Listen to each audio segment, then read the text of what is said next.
Urusi imezidisha mashambulizi katika ngome ngumu za majeshi ya Ukraine. Miongoni mwa ngome ngumu ni ngome ya Konstantinovka katika Jamhuri ya Watu wa Donetsk, na jeshi la Urusi limefanya mashambulizi mazito, huku wataalamu wa kivita wakisema kwamba hii itaathiri kwa kiasi kikubwa wa Ukraine na kwamba majeshi ya Ukraine yameondoka katika kambi hiyo. Hii ni miongoni mwa kambi ngumu ambayo Urusi ndani ya miaka 4 imekuwa ikipambana katika eneo hilo. Kwa sasa Urusi imewaondoa wanajeshi wote katika kambi hiyo ya Konstantinovka katika Jamhuri ya Watu wa Donetsk. Kambi hii ngumu zaidi ambayo Urusi ilipigania kwa miaka yote 4 sasa ipo mikononi mwao. Wanajeshi wa Ukraine baadhi yao wameshakamatwa licha ya kwamba idadi yao haijafahamika, lakini wengi wametoroka.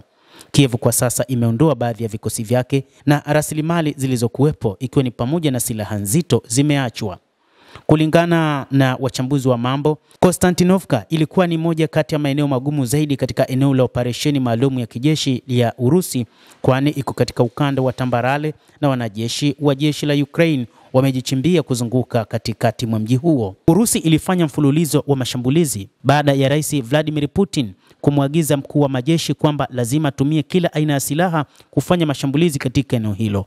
Urusi ilitumia makombora mazito, ilitumia ndege zisizokuwa na rubani na kila aina ya silaha kulikomboa eneo hili, na sasa liko katika himaya yao.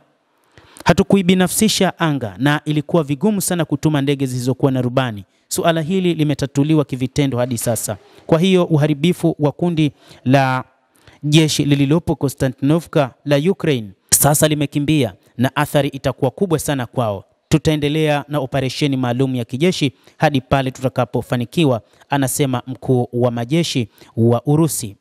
Vikosi muhimu vya rasilimali za jeshi la Ukraine mbali na Donbas ambayo pia imeshawashinda wa Ukraine pia inasaidia katika hili, wataalamu wa mambo wanasema. Hata hivyo, kufanikiwa kwa hili kumetokana pia na namna jeshi la Urusi lilivyotengeneza kambi zake na kufanya mashambulizi likishirikiana na wanajeshi kutoka Pyongyang. Moscow imeshukuru Korea Kaskazini kwa usaidizi wake katika kukomboa miongoni mwa mikoa ya Urusi, Kursk, lakini pia na hata maeneo ya ndani mwa Ukraine. Hii pia ni taarifa ambayo imetolewa na waziri wa mambo ya kigeni wa Urusi Sergei Lavrov, ambaye alisema wakati akihutubia shirikisho la juu la bunge.